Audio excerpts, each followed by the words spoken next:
big win for the season, big win for our program. Short memory though, because we got another very challenging game coming up against a very, very talented UCF team who's off to a great start this year. And just watching a little bit of their game against Georgia Tech before I came up here, and just seeing how they match up against an ACC team, and you saw them against Louisville, and obviously they've had a couple of big wins here the last 2 weeks over SMU and Temple. So we have quite a challenge. Thank goodness we're at home. So excited to be back in Daddy Ficklin Stadium. Another 7:30 kickoff. Due to TV and playing on ESPN again this week. So it's a great opportunity for our program, and one that I'm sure our kids are going to be ready to go.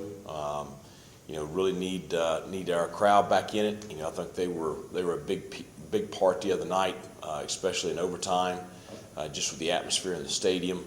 And we need that kind of 12th man again this Saturday night. So should be a great matchup. Questions?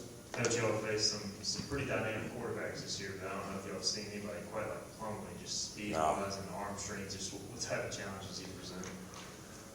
I know. I've seen too much of him already. So, obviously played two sports at Ole Miss. He played baseball and football at Ole Miss. He was the starting quarterback there, and lost out in that competition, transferred to UCF, but he's a big kid. Probably 6 foot 6'1", 200 pounds. 4.4, 4.5 speed. So he has breakaway speed. Big muscular kid. Does a really good job in the quarterback run game. When your quarterback is also your leading rusher and you're not running the triple option, that says something about his ability to run the football. So he has over 500 yards gained rushing this year. He's thrown for over 1,500. Doesn't turn the ball over. And then all of a sudden you put him with, some of those skill kids that UCF has, and it just makes it a very, very dangerous offense. And, there's a reason. You look at the game against Temple last week, and, you're watching it's 14-13. Okay, 5 minutes to go in the first half.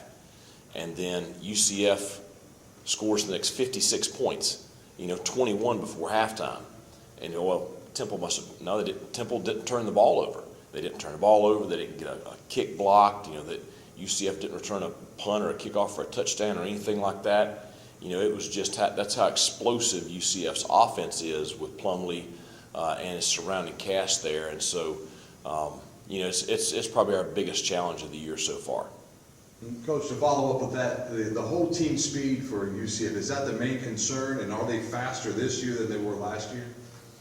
Well, I thought they were pretty fast last year too. I do think the quarterback with Richardson and O'Keefe, and then they've got a couple of transfers, one from Alabama and one from Auburn at the wide receiver position.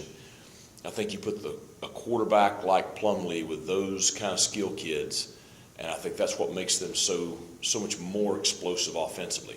They were very good defensively last year. Obviously, they're very good again. They've given up 20 points or less in every game, and the 20 points was to a very talented Louisville team. So I think that, the speed on the defensive side of the ball, yes, that stands out too. But I think that they're a really solid football team, all three phases.